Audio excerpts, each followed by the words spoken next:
పిల్లలు పేరెంట్స్ మెచ్చిన university Sankalchand Patel university Gujarat. Good. మీకు మిథునం కంటే ముందు తీసిన సిరా సినిమా గురించి మాట్లాడితే ఓకే, మీ పరంగా మంచి పేరు వచ్చింది, ఇంటర్నేషనల్ రేంజ్కి వెళ్ళిపోయింది. కానీ ఆ సినిమా మాకు అసలు ఏమాత్రం ఒక్క ముక్క కూడా అర్థం కాలేదన్న వాళ్ళు కూడా అంతే శాతం ఉన్నారు. దాని మీద వాళ్ళు ఎక్కువ ఉన్నారు. దాని మీద మీ అభిప్రాయం ఏంటి? ఇప్పుడు అక్కడ మేఘం ఉంది చూసారా, మేఘం మనకేమైనా అర్థమవుతుందా?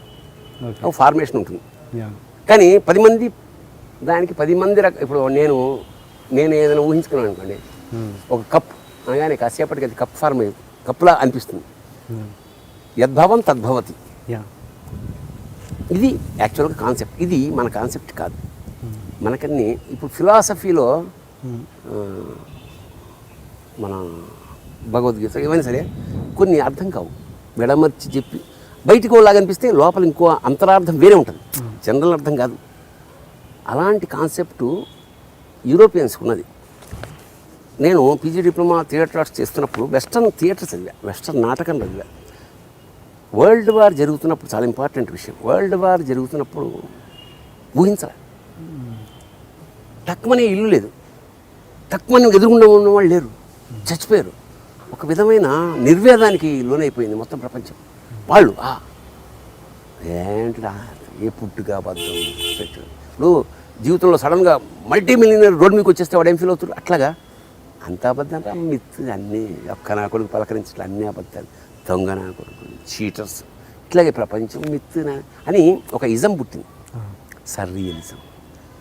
హిపోక్రసీ లేదు, డైరెక్ట్గా చెప్దాం. ఇది ఫస్ట్ పోయిటరీలో వచ్చింది, తర్వాత పెయింటింగ్లో వచ్చింది, తర్వాత డ్రామాస్లో వచ్చింది. సర్రియలిస్టిక్ దానికి మంచి చక్కటి ఎగ్జాంపుల్ చెప్తాను. అంటే ఇవాళ మనం ఎలా బతుకుతున్నామో చెప్తా, దాన్ని బట్టి మీకు అర్థం. అసలు ఏముండాలి, ఇప్పుడు ఏముంది. ఉదాహరణకి ఒక అత్త కోడలు ఉన్నారు. కోడలు కాపరానికి వచ్చినప్పటి నుంచి రాస్తుంది, నరకం పెడుతుంది, ఏడ్చేస్తుంది రాత్రి. కోడలు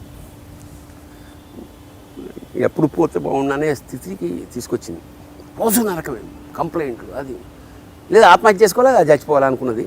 సరిగ్గానే చక్కన అత్తగారు చచ్చిపోయింది.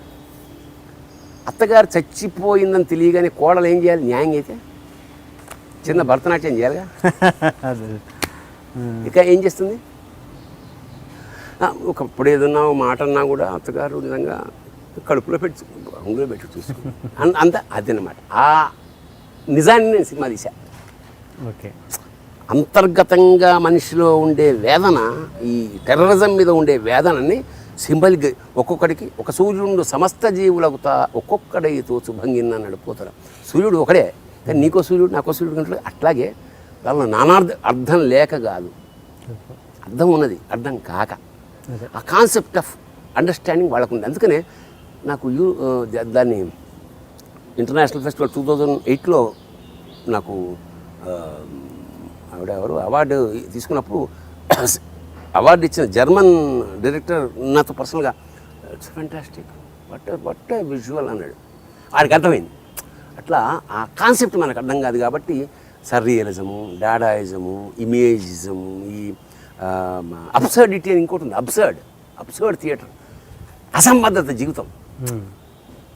నిన్నటిదాకా నన్ను ప్రేమించిన ఒక అమ్మాయి రేపు ఇంకోటితో కారులో వెళ్ళిపోయింది అనుకో, దాన్ని ఏమంటాం? అసంబద్ధత. అరే ఎందుకు మానే తెలియదు, ఎందుకు ఎట్లా అవుతాయో తెలియదు. ఒక అమ్మాయి అబ్బాయి మామ కారులో పెడుతున్నారు, తప్ప థర్డ్ మన ఎవడో గుద్దాడు, పిల్ల చచ్చిపోయింది. అసలు దీనికి అర్థం ఉంది ఏమన్నా? వై టేస్క్. అలాంటి అసంబద్ధతలో ఒక వేదన ఉంది, ఒక విషాదం ఉంది, అది ప్రపంచాన్ని బ్లాస్ట్ చేసేస్తుంది. దాని పట్ల ఒక కవి వేదనని అంత అసంబద్ధంగానే చూపించా.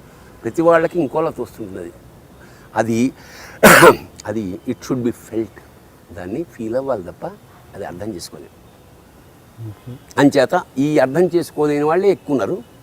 అందుకని అది నేనేమిటంటే I made it for only intellectuals. నేను అది మామూలు వాళ్ళ కోసం తీయలేదని చెప్పేసి స్పష్టంగా వాళ్ళకే వేసా, ఇంటర్నేషనల్ ఫెస్టివల్స్లో వేసా. ఇలాంటి సినిమాలు ఇది కొత్త ఏం కాదు, వేరే వేరే దేశాల్లో చాలా ఉన్నాయి. మన దేశానికి సంబంధించినప్పుడు నాకు తెలిసి ఒకటే ఉంది ఇంతవరకు, నో స్మోకింగ్ అనే సినిమా ఉంది. అది కొంచెం ఇలా తీశాడు. లాస్ట్ నో స్మోకింగ్ ఆడేం చెప్తాడంటే లాస్ట్కి స్మోక్ చైర్ ఇలా సిగరెట్ ప్యాకెట్ ఇలా తీస్తాడు, వీడికి ఈ వేళ్ళు ఉండవు. అమ్మని అమ్మ ఇదేంటిది ఈజ్ ఇట్ అట్లాగా ఒక స్ట్రాంగ్ విజువల్స్తో చెప్పిన నాకు చాలా అంటే నా జీవితంలో the best work I did so far. అంటే ఒక సినిమాని మామూలు వ్యక్తి ఒక రిక్షావాడికి కూడా రీచ్ అయ్యే విధంగా తీయడం గొప్ప, లేకపోతే అతను ఎంత వీలైనంత అర్థం కాకుండా తీయడం గొప్ప? అసలు నేను రిక్షావాడి కోసం, వంటవాడి కోసం మిథునం తీసాగా. ఓకే, అది కూడా అరే కొన్ని ఆర్ట్ పెయింటింగ్లు పెట్టుకుంటాం, అన్నీ అర్థమయ్యే పెట్టుకుంటున్నాం. అసలు అర్థం ఏమిటంటే పెళ్ళం అర్థమైందా మనకి? మూడు అర్థమయ్యాడా భార్యకి? మన పిల్లలు మనకు అర్థమయ్యారా? జీవితంలో అర్థం కాని ఎక్కువ అర్థమైనట్టు నటిస్తాం మనం. పసిపిల్లలు ఏడుస్తుంటాడు, అర్థమయ్యేనా? పిన్ను గుచ్చేసింది ఒక ఆవిడ, అది ఏడుస్తున్నాడు, పాలు పడుతుంది చూస్తే బ్లడ్. వాడికి ఈ మొలగొడ్డ కాబట్టి పిన్ను గుచ్చేసింది శరీరంలో, అందుకే ఏడుస్తున్నాడు. ఎవడికి అర్థమయ్యాడు? ఉత్తిది అబద్ధం, అర్థమైనట్టే. I know you what you know, you don't know anything. నీ గురించే నీకు తెలియదు. దాసరి గారికి మీరంటే ఒక ప్రత్యేకమైన అభిమానం ఉంది. అంటే ఏంటి అంత ఎట్లా చెప్పారు ఆయన కూడా? ఆయన చెప్పాడా? అంటే ఏంటి అన్న స్పెషల్ ఇది ఉందా మీ మధ్య? అవునా? ఏమో ఒకటి మాత్రం సత్యం, దాసరి గారి సినిమా నేను ఒకటి చేస్తే అది కూడా ఎడిటింగ్లో పోయింది. ఓకే, ఇన్నేళ్ళ చరిత్ర. దాసరి గారు అంటే నాకు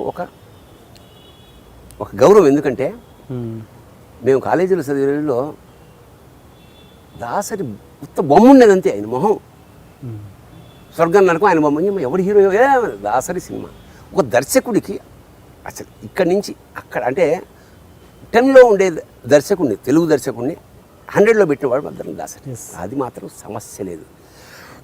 ఆయన ఫస్ట్ టైం నన్ను పరిచయం చేయమని ఒక ఆయన్ని అడిగితే సరేదా అని తీసుకెళ్ళి భోజనం చేసి ఒక పడుకోన్నాడు.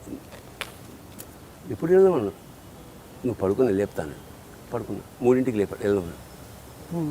ఇప్పుడు సరే ఇప్పుడు కూడా ఆయన వచ్చి ఉన్నాడు. కట్ చేస్తే అప్పుడు వచ్చాడు. నేను వెళ్ళిన తర్వాత ఆయన వచ్చాడు. 3ంటికి ఆ పిల్లతో ఆడుకున్నాడు, చెప్పమని పరిచయం చేశాను. 4ంటికి బయటకు వచ్చాను. అలా పనిచేసే మనిషిని నేను చూడలేదు. తెల్లవారుజాము 4ంటికి షూటింగ్ నుంచి మళ్ళీ 6ంటికి వెళ్ళిపోయాడు. అదొక గౌరవం. అంతమంది శిష్యుల్ని చేసిన వాడు. అందుకే నేను దాసని సినీ జగద్గురు అని నేనే ఒక బిరుదు ఇచ్చాను. సినీ జగద్గురు.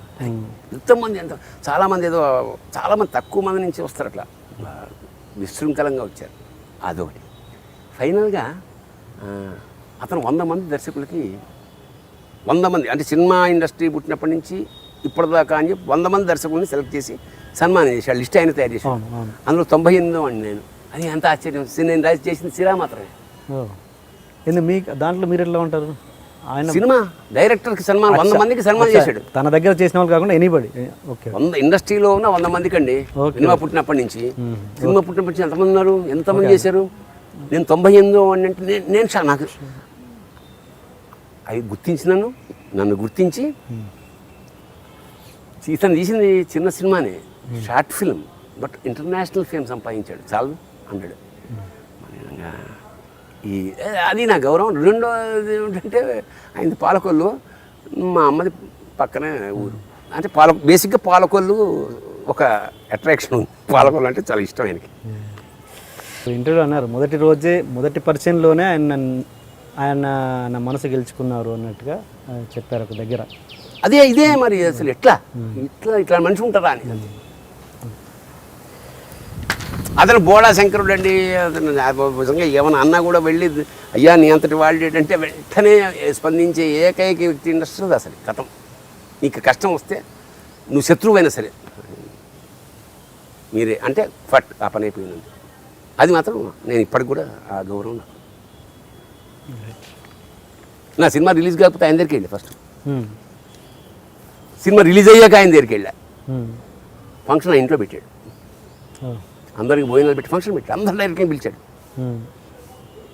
మిథునం గురించి రిలీజ్ బిఫోర్ మరి ఆయన ఏమి హెల్ప్ చేయలేదు? అతను చేయాల్సింది ఏం చేశాడు. ఎవరు చిన్న cinema, hero Balasubrahmanyam, heroine Lakshmi అండి, దర్శకుడు భరణి, ఎవడు కావాలి. ఇన్ని జనరేషన్స్ చూసిన వ్యక్తిగా మీరు 2-3 జనరేషన్ చూశారు కాబట్టి ఇప్పుడు వస్తున్న జనరేషన్ మీద అసలు బంధాలు బాంధవ్యాలన్నీ చాలా దూరం అయిపోతున్నాయి. దీని మీద మీ మానసిక వేదన కావచ్చు, దీని మీద ఇచ్చే అడ్వైజ్ కావచ్చు. అది నేను నా మిథునంలో చెప్పేశాను. Attached detachment. మనం ఎక్కువ తాపత్రయపడకూడదు, ఫ్యూచర్ ఇంకా దారిద్రంగా ఉంటుంది.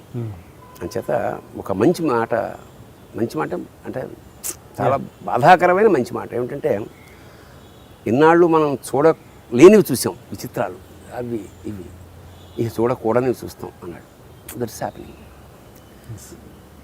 అంచేత పైగా కాలం దానికి కావాల్సినట్టుగా అది మార్చుకుంటూ వెళ్ళిపోతుంది, దానికి కావాల్సినట్టు అడ్జస్ట్ అయిపోతుంటారు. అది ఇది ఇలాగే ఉండాలేమో. మనం ఊరికే తాపత్రయపడి ఇలా మార్చాలా, బాగా మాట్లాడాలి, వినముగా గౌరవించాలి అంటే ఆర్టిఫిషియల్గా ఉంటుంది. ఇప్పుడు పెద్ద రిలేషన్స్ కూడా భార్యాభర్తల మధ్య లేవు, ఇంకా తల్లిదండ్రుల మధ్య ఉంటాయి. ఏంటి అయితే వద్దు థ్యాంక్స్ అనే స్థితి వచ్చేసింది. పూర్వం మన వాళ్ళు 100 ఏళ్ళు కాపురాలు చేశారంటే పుట్టినా తిట్టినా బాధపడ్డా అది అట్లా వెళ్ళింది. ఇప్పుడు అవేం లేవు. Because everybody is equally liberated, అందరూ తెలివితేటలు ఉన్నవాళ్ళు. సో భవిష్యత్ అంతా ఎక్కువ అడ్జస్ట్మెంటే ఎనీథింగ్. నట్టు లూజ్ అయితే కొంచెం దారం చుట్టుకుంటే టైట్ చేసుకోవడమే తప్ప తీసేయాలి, లేకపోతే కొత్త నట్టు వేసుకోవడమే. అంతే.